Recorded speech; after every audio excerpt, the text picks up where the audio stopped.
장예찬 청년재단 이사장, 권지웅 전 더불어민주당 최고위원 두 분과 함께 이어가겠습니다. 두 분 안녕하세요. 안녕하세요. 네, 유튜브로 지금 저희 모습 생중계되고 있으니까요. 유튜브 MBC 라디오 시사 채널로도 함께해 주시면 감사하겠습니다.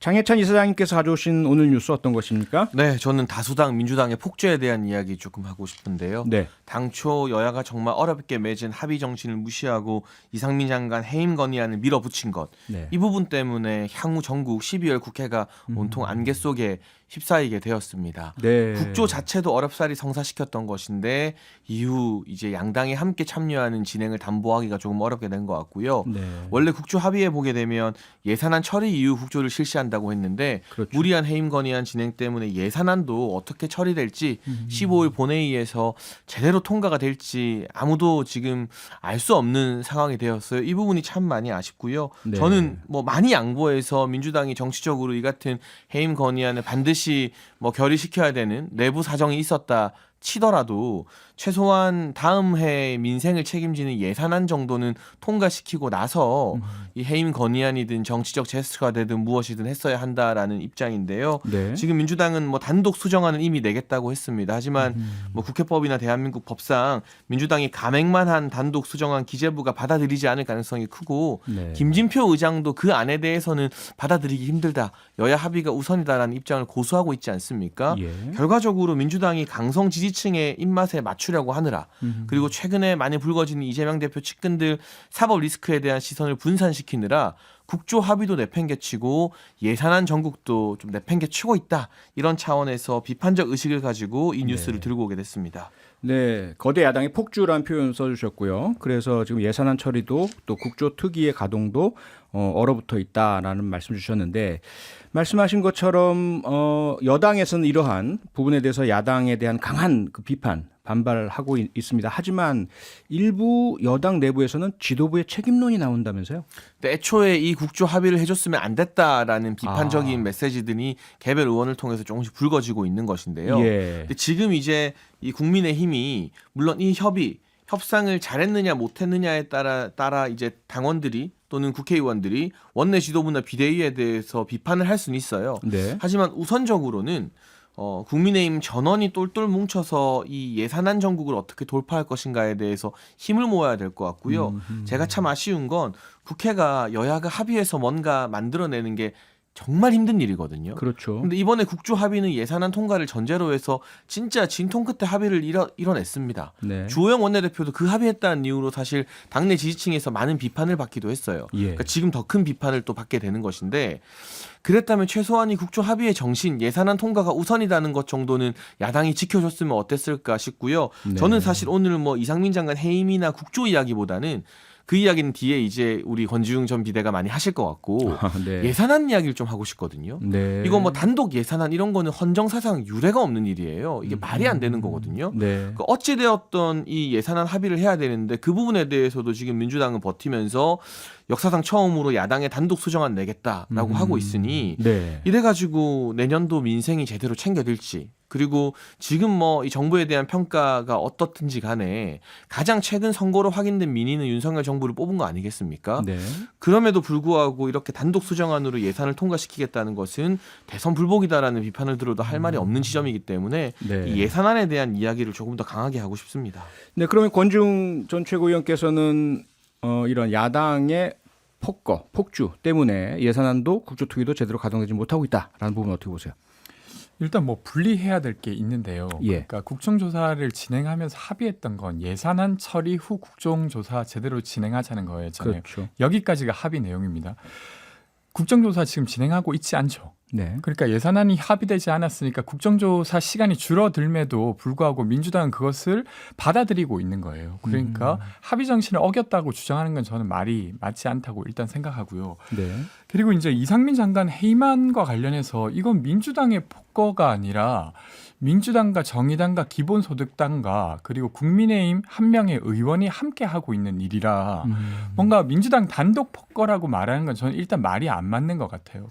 네. 그리고 이상민 장관 해임안 관련해서는 저는 유가족분들이 이태원 참사 유가족분들이 모이면서 이게 이제 불이 더 붙기 시작했다고 생각해요. 물론 이제 이태원 참사가 처음에 일어났을 때만 해도 여당 내에서도 그런 해임 건의 관련한 이야기가 나왔습니다. 근데 이제 대통령께서 이상민 장관의 어깨를 두드리고 이런 것들이 어떤 간접적 제스처가 아니냐라는 이야기가 나오면서 그런 이야기가 쏙 들어간 것 같아요.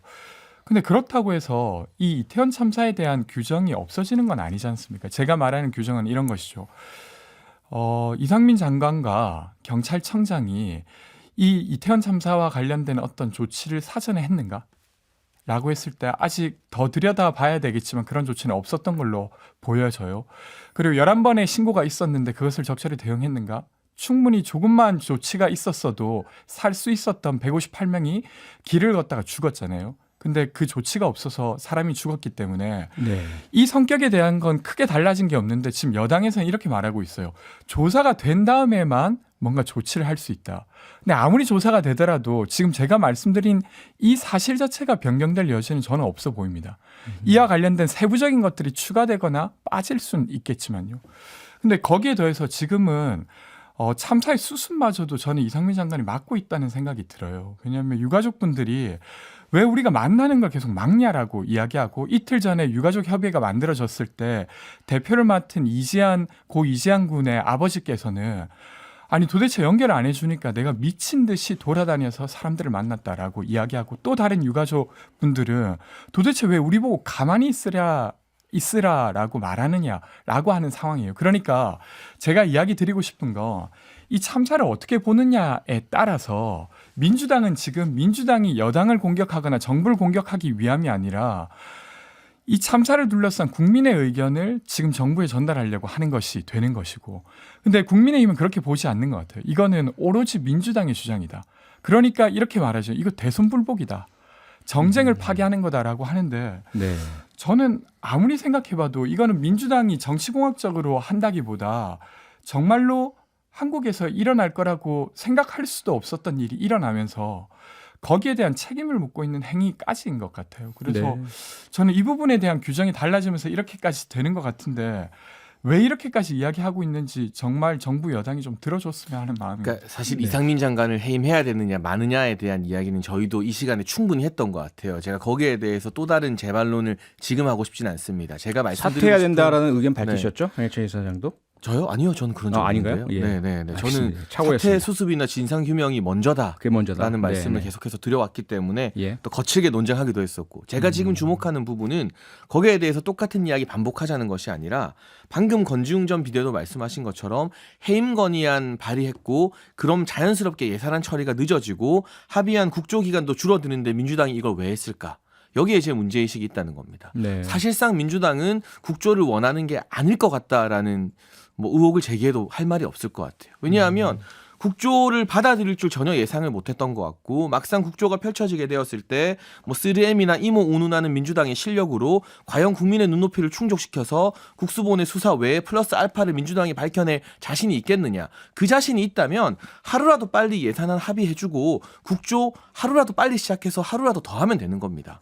그런데 주호영 원내대표가 협상안을 내밀어서 국조를 받았을 때부터 저는 민주당이 당황했다라는 걸 여러 차례 정치적으로 감지를 했는데 결국 이 국조를 제대로 이끌어갈 자신이 없기 때문에 정부나 여당이 받지 못할 이상민 장관 해임 건의안이라는 카드를 일찍 던진 거죠.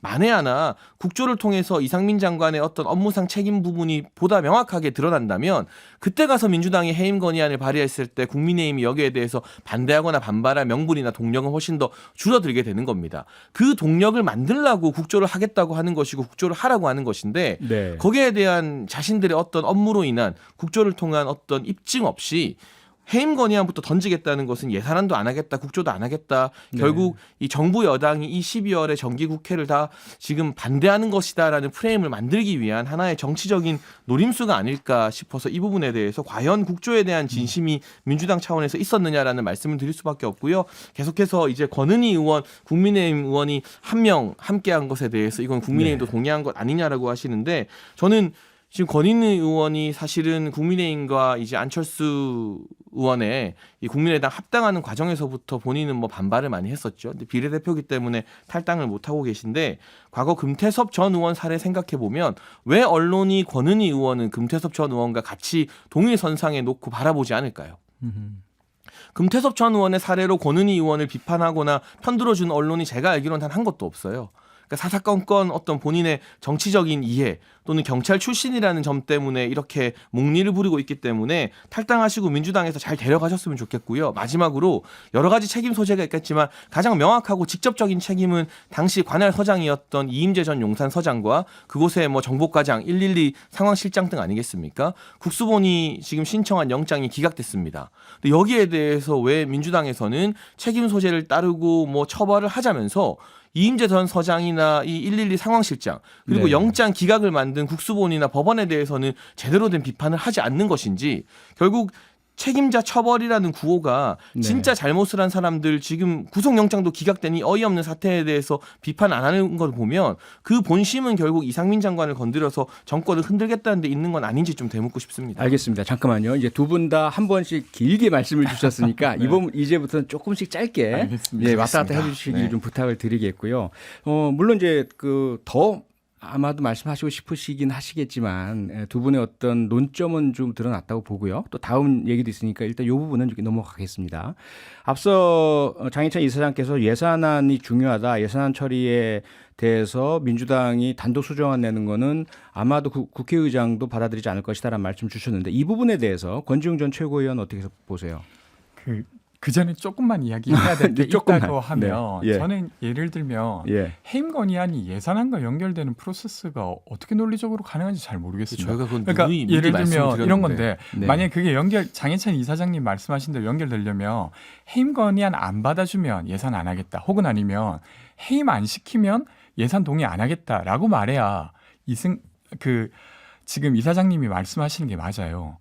근데 지금 그렇게 이야기하는 게 아니라 예산 자체로 지금 합의가 안 돼서 예산안이 통과 안 되고 있는 거거든요. 네. 그래서 이것을 좀 분리해서 이해해야 될 것 같고요. 네. 앵커께서 질문하신 것과 관련해서는 저는 뭐 이론적으로는 민주당에서 단독 어떤 감액안을 활용해서 네. 단독 의결을 할 수도 있다고 생각합니다. 법적 절차로는. 네, 근데 네. 그것이 실제로 가능할까라고 했을 때 저는 그 조치를 아마 하지 않을 가능성이 더 높다고 생각돼요. 민주당 측에서요. 네, 왜냐하면 어쨌건 지금 예산안을 통과시켜야 될 주체는 여전히 여당이고 네.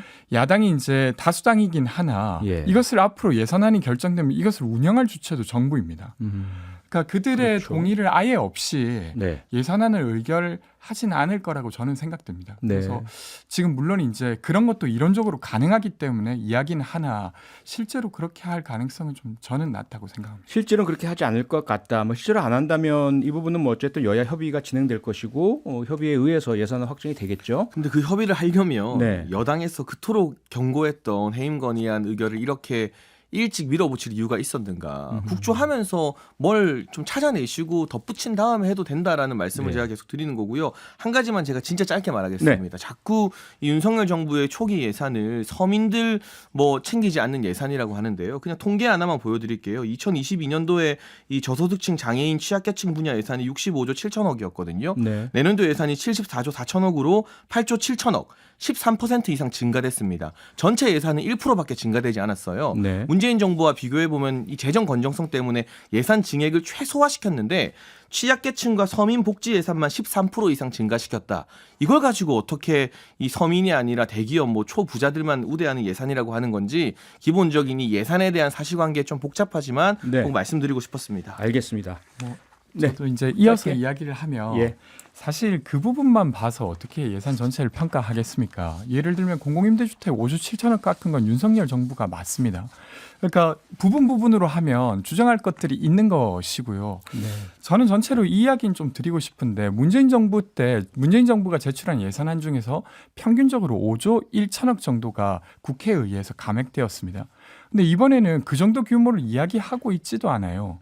근데 국회가 되게 무리하고 있다고 말하는 것 자체가 네. 저는 입법권을 최소한 좀 존중해야 되지 않나 싶습니다. 민주당 안은 2조 원 감액 아니죠? 네. 근데 상황이 많이 다른 게요. 문재인 네. 정부에서는 평균적으로 전년 대비 해가 바뀔 때마다 5% 이상씩 예산안을 늘렸고요. 네. 저희는 2022년 올해 예산에서 1.6% 정도 늘렸습니다. 그러니까 네. 애초에 예산 편성 자체를 아주 타이트하게 건전하게 했기 알겠습니다. 때문에 똑같은 감액 잣대를 들이밀긴 좀 어렵다는 입장입니다. 네, 예산안 보는 여야 협의 내용 좀 더 지켜보기로 하죠.